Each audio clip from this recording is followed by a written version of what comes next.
এই ৬টি ইউনিয়ন একদম আলাদা, গাজীপুর উপজেলা থেকে একদমই আলাদা ভৌগোলিক অবস্থান তাদের, এবং তাদের খুবই কষ্ট। আমি গিয়েছি ৬টা চরেই, আমি গিয়েছি ৬টি ইউনিয়নে।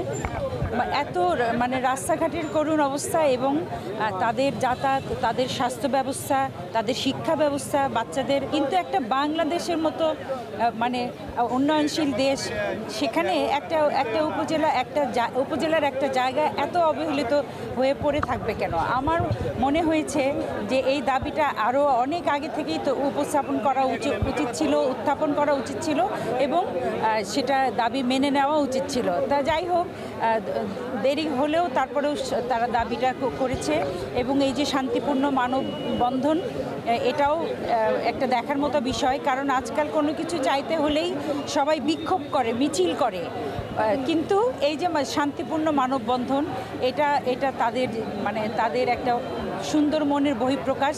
আমি সরকারের কাছে চাইছি যে অতি সত্বর এই 6টা ইউনিয়ন মিলিয়ে একটা উপজেলা, খুব সুন্দর একটা নাম, যমুনা নদীর পাড়ে যমুনা উপজেলা, এটা বাস্তবায়ন করা হোক। মহিলা মানুষ অনেক কাজকর্মের জন্য আমাদের শহরে আসতে হয়, নৌকা পার হতে হয়, অনেক দূর হয়ে যায়। আর বিশেষ করে নারী শিশুদের ক্ষেত্রে, প্রেগনেন্ট যারা থাকে, তখন তো নৌকায় আসতে তো অনেকের দুর্ঘটনা ঘটে যায়। এতে তো আমাদের জীবন মরণের একটা সমস্যা থাকে। আর আমরা তো আসলে তো অনেক জায়গায় তো আছে যে অনেক কম ইউনিয়ন নিয়ে উপজেলা হয়, তা আমরা তো সেক্ষেত্রে আছি অনেক 6টা ইউনিয়ন।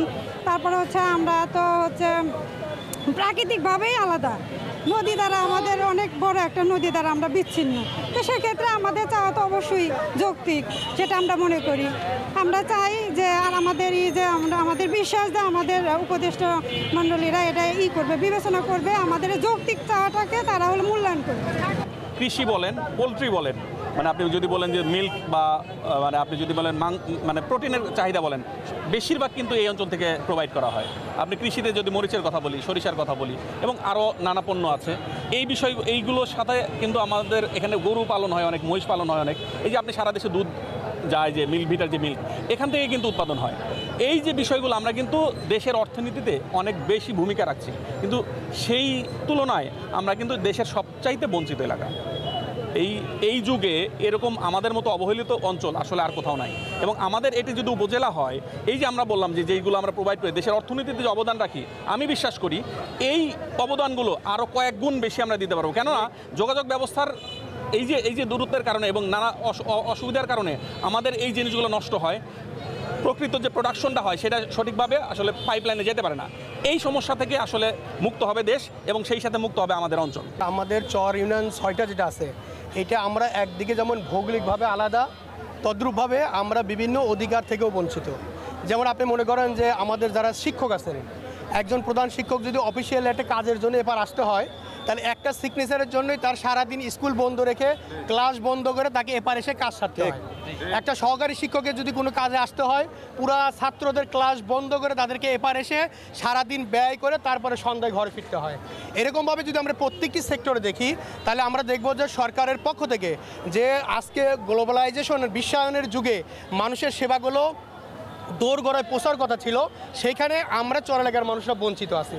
সুতরাং আমরা যদি এই প্রত্যেকটি দাবি আলাদা করতে চাই, তাহলে সেটি সরকারের জন্য কঠিন হবে। আর যদি একটা উপজেলা হয়, তাহলে সরকার এই প্যাকেজ আকারে সকল সেবাগুলো আমাদেরকে দিতে পারবে। এই জন্য আমাদের দাবিটা এই জন্যই যৌক্তিক যে আমরা একটা প্যাকেজ হিসাবে একটা উপজেলা যখন বাস্তবায়ন করতে পারবো, তখন সকল সেবাগুলো আমরা মানুষের দোরগোড়ায় পৌঁছে পারবো। এবং সরকারের জন্য আমাদের একটা উপজেলা দেওয়ার যে ক্রাইটেরিয়া, সকল ক্রাইটেরিয়া, ভৌগোলিক সীমা, জনসংখ্যা, ইউনিয়নের সংখ্যা, সব কিছুতেই আমরা এগিয়ে আছি। এবং এর চেয়ে কম জনসংখ্যা এবং ভৌগোলিক এরিয়া নিয়েই বাংলাদেশে অনেক উপজেলা আছে। সুতরাং আমরা মনে করি যে আমাদের এই দাবি যৌক্তিক। যে গাজীপুর উপজেলার যে পূর্ব গাজীপুরের যে 6টা ইউনিয়ন বিভিন্নভাবে কিন্তু বঞ্চিত, এবং আমরা পুরো ডেভেলপমেন্ট থেকে বঞ্চিত। এবং আমরা একটা কথা বলতে চাই, এবং এটা খুবই, আমি পেশায় একজন প্রকৌশলী। আমাদের সিরাজগঞ্জের যদি আমরা উন্নয়ন বঞ্চিত এলাকাগুলো দেখি, সেটা কিন্তু তারপরে রূপসা মেসরা থেকে শুরু করে ওইদিকে আমাদের যে 6টা ইউনিয়ন, খারসাজবাড়ি, নিশ্চিন্তপুর, তেকানি, মুচলনগর, চরগিরি, নাটোরপাড়া, এরা কিন্তু পুরাই ভৌগোলিকভাবে বিচ্ছিন্ন, তাই না?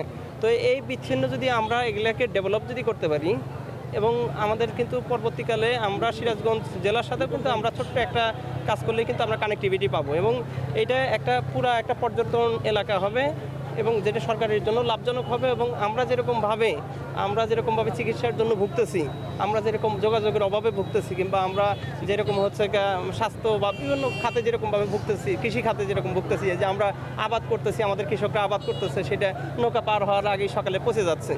তো এই জায়গাতে সরকার অনেক বেশি বেনিফিটেড হবে এবং এইখানে যে 2-2.5 লাখ মানুষ আছে তাদের জীবন একদম সমূলে চেঞ্জ হয়ে যাবে এবং আমরা মনে করি যে এটা এই যমুনা উপজেলা যদি সরকার বাস্তবায়ন করে, এটা অন্য যে চর অঞ্চল বা দুর্গম অঞ্চল যেটা আমাদের উইক পয়েন্ট, সেই উইক পয়েন্টটাই কিন্তু আমাদের স্ট্রং পয়েন্ট হইতে পারে।